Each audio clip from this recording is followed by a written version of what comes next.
Production funding for Behind the Headlines is made possible in part by the WKNO Production Fund, the WKNO Endowment Fund, and by viewers like you.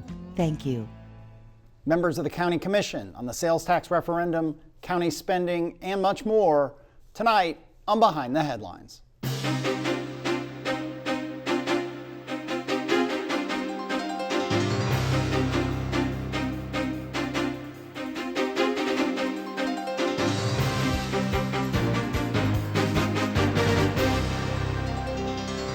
I'm Eric Barnes with the Daily Memphian. Thanks for joining us. I am joined tonight by two members of the County Commission.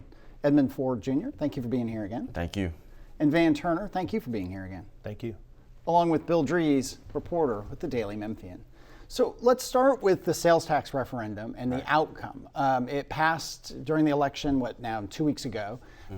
And you had raised, Commissioner Ford, some questions in an op-ed you did for the Daily Memphian and elsewhere. You talked about the county ought to look into taking half of that money. So we'll just for those who haven't followed as much, the referendum said that the city of Memphis would go from 9.25 to 9.75. Correct. The working number is that would increase revenue by about $50 million. So we can talk through it, give or take. And it was pushed very hard by the fire and police unions. And as a way to restore the benefits from 2014, the pension and healthcare benefits were cut at a time when you were on the council. I think you were in the midst of that whole and voted for those changes to those benefit plans. Right. Okay. So that's the lay of the land. All right. It seems that the county has the right, some would say, to take half of that money because that's just the way it works. But where are we in that process, and why would the county take half that money? Well, Eric, it is a process, and I'm glad that you used that word because it's not something that a lot of people have been asking me about. Well, are you going to bring legislation next week or next month? It's going to take time because there are a lot of legal opinions out there that I'm asking for, and there are a lot of other pieces of information that I'm asking. But while I'm asking for that information, it's unusual, but not too unusual, that post-election, post-referendum, people are asking me, what did I vote for again? And I'm letting people know what you voted for was an increase in the sales tax for the city of Memphis to go from 9.25 to 9.75. Now, even though some of the items in the referendum can be looked at as aspirational, remember the same question was brought to us when we talked about this same type of increase for pre-K 6 years ago. And those same terms such as aspirational were put in place, and that referendum failed. The concerns that I had in the op-eds and on other shows still remain because my concern, and it will still be my concern as a county commissioner, as a constituent, as a Memphian, is where do we go now if you undo the reform? How much is it actually going to cost?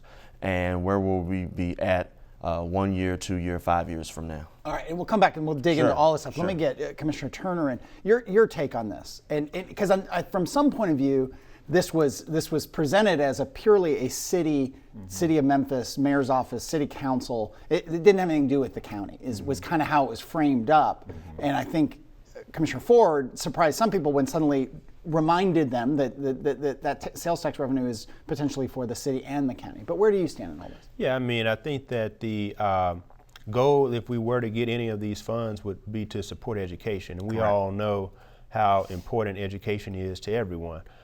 Police and fire is important, pre-K is important, and just K through 12 education in general is important. So if there are any funds which can be garnered to support education, then I'm all ears. However, I do know the police and fire worked hard for this referendum. We are all familiar with the cuts that they endured some time ago. So, I respect that as well. So hopefully there's a way that we can all come together. When I talked about this before, I said oftentimes in the federal government, the House would pass something and the Senate would pass something, and then you have a reconciliation meeting where you reconcile the two bills from the two houses, and then that's what you have as the legislation. Perhaps that's something that can happen. So I'm all ears. I know Commissioner Ford is on top of this. Plenty of lawyers will speak to this issue, and we'll just wait to see what happens. Let's get Bill in here. Commissioner Ford, from what you know from the attorneys at this early stage in this, let's go over a few basic points that are being talked about. All right. If the county opts to do this, does it involve half of the total revenue that's collected with this half cent in the city?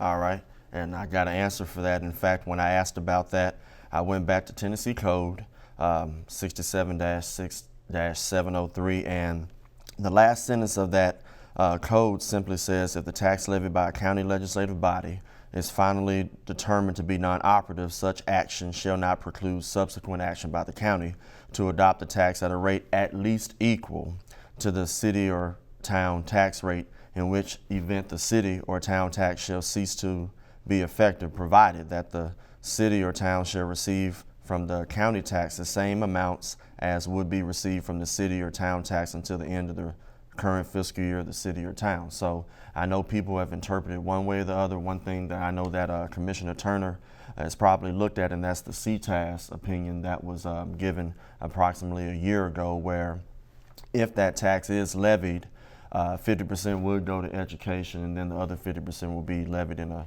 another fashion. But at the end of the day, as I said at one of the meetings, the meeting on Monday, the intent is not to harm any of the municipalities. It's just to make sure that fair share is considered, which I've been talking about for weeks. And the countywide referendum that's been referred to that would come into play if the county commission passes this resolution, who votes in that? It's been brought to my attention that it would be unincorporated Shelby County, but I'm still looking into that. One of the attorneys that's close to me informed me of that particular group voting, but whatever is put together is going to take some time. I'm not going to be able to give Bill Drees a draft of the legislation tomorrow or next week, or anybody else, but it's going to take time, and anything that you do should take time in the due diligence, which I plan on doing. Let me interrupt just for 1 second, because I got thrown off. So the county would have to do its own referendum in order to get this, but in order to get this money. It would have to be another referendum, but it would, but potentially limited only to unincorporated Shelby County. Whether or not that's right, why is that being floated? Because they didn't have a chance to vote on this? Yeah, I think it almost is like a double dip, because if you're in a municipality, you get a chance to vote on that municipality's sales tax rate, and if you're unincorporated, you don't get a chance to vote in the city of Memphis or Colleyville, Bartlett's referendum. So the only other constituency that has not had an opportunity to speak to the issue is unincorporated Shelby County. Because this goes back to, I'm sorry, but this goes back to the municipalities all raised their sales tax to 9.75 or 9.5? 7.5 when deconsolidation happened and they set up their old school. They formed their own school district. Okay, back to Bill. That helped me. Sorry. Commissioner Turner, you're an attorney. How legally complex is this part of this?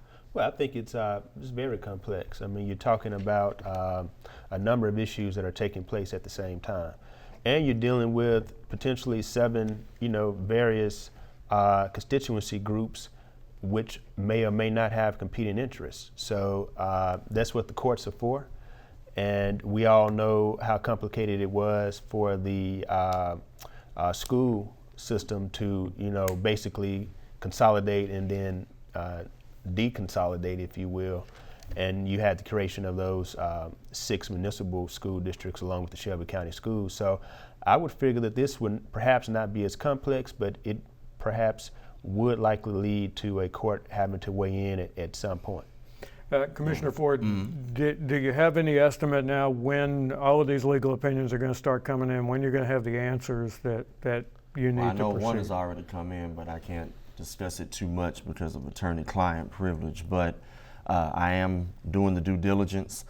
Commissioner Turner talked about legal challenges and things of that nature. I think the city of Memphis is going to have its own share of legal challenges with the referendum that got passed. that's one reason why I asked Mayor Strickland to offer me a few requests. And some of those requests included the number of employees, public safety and non-public safety, that were affected in 2014, and which ones went from a defined benefit to a defined contribution plan. I also asked for actuarial cost. And the reason why I'm asking for that is because even though you brought that $50 million number up, Eric, that may not be enough, because when you look at sales tax is either going to be flat, or depending on what the economics are for that particular time period, it could go down. But healthcare costs, they don't remain flat and they don't go down, they go up.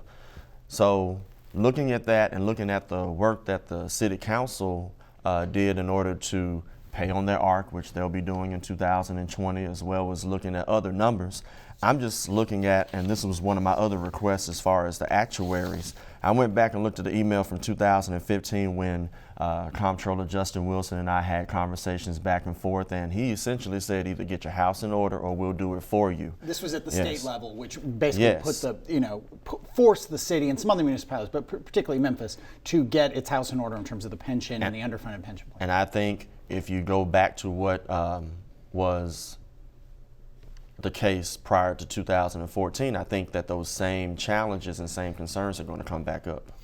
Go ahead, Bill. So you each represent districts that include the city of Memphis, parts of the city of Memphis. Is your concern here then that this sales tax hike might not cover the cost for the city of Memphis? You want to start first? You got a little bit of unincorporated too, so. Yeah, I'm both. I'm about equal. I don't know. It would be quite something if the money raised still doesn't cover what it attempts to cover. And of course, that's the pension benefits for police and fire. And we're hearing that other groups who were left out, who also had their benefits cut, were not contemplated within this particular referendum. So there are other groups who were cut that are not police and fire. And so what happens when they start to chime in and they want their benefits restored? The referendum, I believe, only contemplates police and fire. So, I would say that it's easier to kind of deal with money and see how you can parse it out as opposed to not having anything at all. I mean, at least we're not starting at ground zero. I understand it may be 50 million overall, and so hopefully that's something that can be worked out on the city side. And again, we'll have to see what happens on the county. As Commissioner Ford has indicated, a referendum has to be passed by the county commission, which would likely take 9 votes, and then you would have to then put that out to the unincorporated citizens of Shelby County. So it's not something that just can happen overnight, and you have to get to 9 votes on the commission. Let's think about a couple issues here. So, separate from the legalities, I mean, you all represent, your district is mostly city? Is city of Memphis? All city. All city. You used to be on the city council, as you said, part city. There is a crime problem in Memphis. So would you not say, well, the will of the voters was to increase benefits for fire and police? And To go back to 2014 numbers, let's make sure that. Yeah. So shouldn't we honor that? Whether the legality, separate out the legalities for a second. Isn't there some pressure? And this is what the union has said. And Tommy Malone was on here a couple weeks ago. He said, look, if an elected official wants to go against the will of the voters, I guess they can, but that seems like it wouldn't be very smart. Isn't there some pressure just to follow the vote? From me? Yeah. I mean, to me? Yeah. I can't speak for my colleague, Of but course. I'll just put it this way, and I'm not trying to be presumptuous or anything like that. In 2014, 2015, when I had to make the most difficult decision I ever had to make on the city council, whether it was to raise taxes on my people who have a lower socioeconomic status, it was either raise their taxes 30% more than one time or to reform. And I say that because there was a lot of pressure, but at the same time I had to look at the 90,000 people that I represented. The unions didn't like it. They said so many things bad about me, but I didn't care. But you know what? It made me stronger as an elected official. And I say that because I went back to my community, invited those same unions who never came to my meetings, and I told my community exactly what I did, and I got back with 72% of the vote. But I say that, Eric, because your question was, do I feel any pressure on that? any decision that I make as an elected official, I always go back into the community and tell them exactly what I do. So I'm not pressured ever by any police union or fire union. In fact, I gave Thomas Malone back his money when somebody in his group decided to say on TV, we gave Councilman Ford $1,000. He didn't vote the way he was supposed to. So I will never have pressure against a Tommy Malone or anybody else. Let's stay with some of that. Do you agree that so your concern is that if this goes forward, in part, it gets the city back on this trajectory that's unsustainable. That's my major concern. That's your major concern, Yes, and is. especially because the sales tax revenue is so variable. It's variable, and it's regressive, and many of the people that I represent will be affected by it. Do you look back, and I asked Jim Strickland, who was on the council with you when this vote was taken, is obviously now mayor and re-elected mayor. I asked him this question a few weeks ago. Do you look back and is you believe that was a very sound decision financially for the city at that time and with the pressure of the state, but in part as a result of that, hundreds of police officers left the police force, and some will say that resulted in an increase in crime. So do you look back and were there unintended consequences from that vote that you are afraid could happen again, or maybe you don't believe that the police force needs to get back to 2,300? When we opened up the residency in 2008, when it went to a referendum, there were unintended consequences. There was a mass exodus of employees that left the city. Okay. We also need to look at, there was a time before Mayor Strickland got on that there was zero recruiting and retaining police officers. There were no classes or anything like that, so people have to put that into the chronology as well. There has been an increase. We used to be at 1,900 or about 2,100 police officers. People can argue about the net all day, semantics, but all I know is when it was brought to my attention that, and I'm looking at some of the numbers from the past, and they may be the same or worse now, but if some of these groups are put back in, you're talking about annual increases, and this is 2015, of $23.1 million as far as OPEB, and then we're looking at unfunded liabilities up to $300 million. So a sales tax increase is not going to take care of all of these other items that if we bring them back, I don't want to get another letter from Comptroller Wilson saying, let me get Van, and then I'll go back. We have Sure. about 10 minutes left. Same question for you. Do you feel like, as an elected official representing at least part of Memphis, that you can, that the will of the voters of the city of Memphis was, we want this to go back to these benefits? Again, separating out the legalities, do you feel pressure to honor that vote? I mean, I would say yes, because the citizens voted it in. Quite clearly, the citizens know when they want to vote a sales tax in and when they don't want to vote a sales tax in. Hence, the pre-K vote failed, this referendum passed. So I think, the citizens should be respected. As an attorney, we are oftentimes told, respect, the jury. If you put 12 people in a jury box, you have to respect their intelligence, respect the fact that they have different life experiences that they're going to bring to the issue, and you have to speak to that. So in this instance, the citizens of Memphis spoke, and I think it should be respected. We respect, I think we both agree, we respect what the police and firefighters do in our communities every day. And when we talk to constituents, they ask for blue light cameras, they ask for more safety in their communities, which means that they want, an effective police department and an effective fire department. And I think we should respect that. Now, again, we have all the legal issues at play. Former Councilman Ford is much more engaged in this process as he was on the council at the time. Some of those things I don't know about, but I do say, just from me on the county, looking from the outside in, the citizens of Memphis have spoken to they've spoken to this issue, and it should be respected. Okay, all right, and we've got. I should also mention we reached out to a couple of suburban county commissioners who we couldn't get on, but we'll get there. Obviously, there's a lot of conversation and shows that we'll do on these kinds of issues, so we'll get some other people on here. Bill. So is it possible that if there is a move for the county to claim some part of this revenue, is there can you only use it for county government functions? Could there be a half and half? Could there be some like, all right, this much toward the city restoring the benefits, and this much to county funding for Shelby County schools? Well, that's the one thing that I'm glad that the CTAS opinion, as well as the TCA dictates, and that's 50% going to education and then 50% being levied in particular ways. I don't have the exact language for option 2, but it's different from what just got passed because this new council administration, in its own particular way, and I know you had Councilman Conrad on not too long ago, he simply said that this new council, this new body could essentially do what they really wanted to do with that money, even though I know you asked would they have any type of pressure honoring what was in the referendum.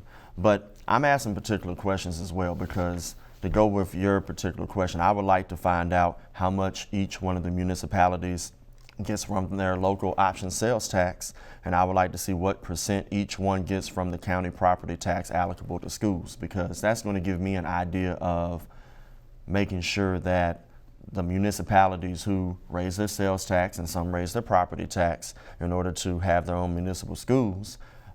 We've been talking about schools a lot in this conversation. Let's look at the numbers.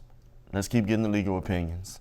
And I sincerely hope that the new members of the city council, as well as more seasoned ones, are able to look at their numbers as well because, and I'll be real quick because I know we got limited time. I appreciate what you said, Commissioner Turner, but there's one thing that sort of broke my heart a little bit yesterday. I was in my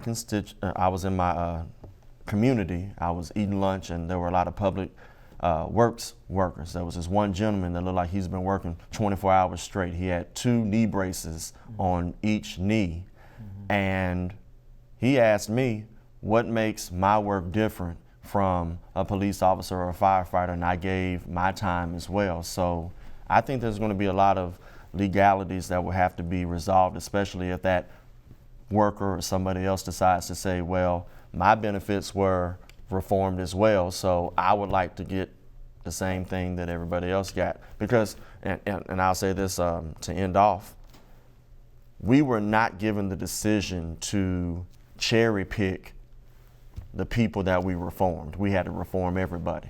So Fire, police, yeah, public and works, everything. we had to. So how can we go back in reverse and say only one particular group and not everybody else? This really sounds like at some point very soon down the road, this is going to involve talks between the county commission and the city council. I welcome it. All right, Commissioner Turner, what do you think about that? Do we need to get 26 people around the table here from both groups and talk about how this would be spent if this goes to a referendum and if it's approved? Well, I don't know. We'll have to wait and see. There are 8 Democrats, 5 Republicans, if you can count. I know you can count. You're there every day.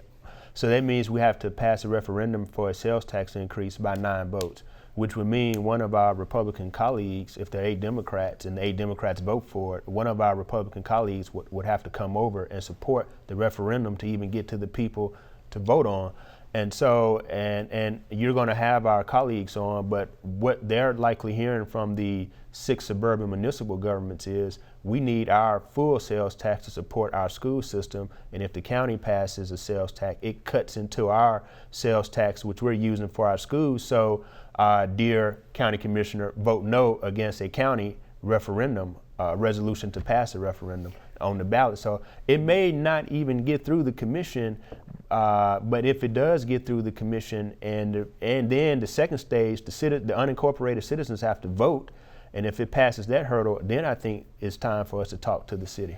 And one of the things you're awaiting in the several legal opinions you're probably going to get is whether indeed that it does cut into the suburban municipalities. And that's why I'm asking for the numbers as far as the local option sales tax, so I can see for myself. Well, again, just a couple minutes left, and we're going to talk about some other stuff, but we might as well just stick with sales tax referendum since we got just 2 minutes left. Sure, why not? You mentioned again, will of the voters. So there's an emphasis, in that vote and in the mayor's race on crime and crime fighting. It comes up a lot.